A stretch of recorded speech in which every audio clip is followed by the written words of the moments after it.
Օգոստոսի 16-ի ուժեղ քամին ու հորդառատ անձրևը Գյումրիում հերթական խնդիրներն են առաջացրել։ Հաղթանակի 42 աշենքի բակում քամու հետևանքով հաստաբուն ծառը մասամբ տապալվել է քարաշեն տնակների եւ ավտոտնակների ուղղությամբ, վտանգավոր իրավիճակ ստեղծելով բնակիչների համար։ Տանիքս շարժվում էր, որտեվ ծառը թեքվել է արդեն։ Այն մասը նրան խփում է։ Ես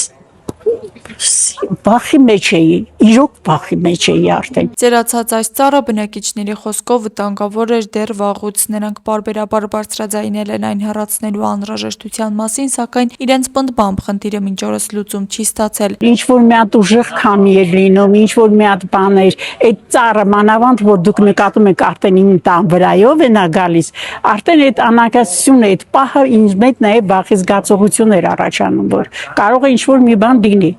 Գնացի, ասեցի, եկեք կդրեք։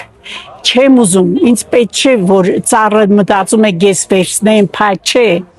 Փայտը տարեք, տվեք չունեցող անձնավորություններին, բայց եկեք։ Եկան, նայեցին, դրեցին, վերցրեցին եւ այլն ու գնացին։ Ու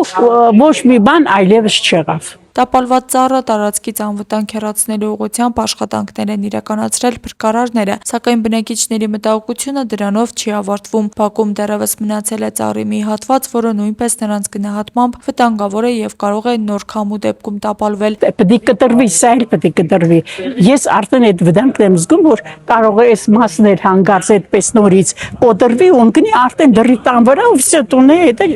փշրի պրծունի։ Միաժամանակ եղանակային այս պայմանների հետևանքները նկատելի էին նաև քաղաքի այլ հատվածներում։ Գյումրու տարբեր թաղամասերում տեղացել է կարկուտ, իսկ հորդառատ անձրևը ողողել է փողոցները։ Ջրի կուտակումները մեկ անգամ եւս ուշադրություն են հրավիրել քաղաքի ջրատար համակարգի խնդրի վրա։ Աստղիկ Խաչատրյան, այսօր։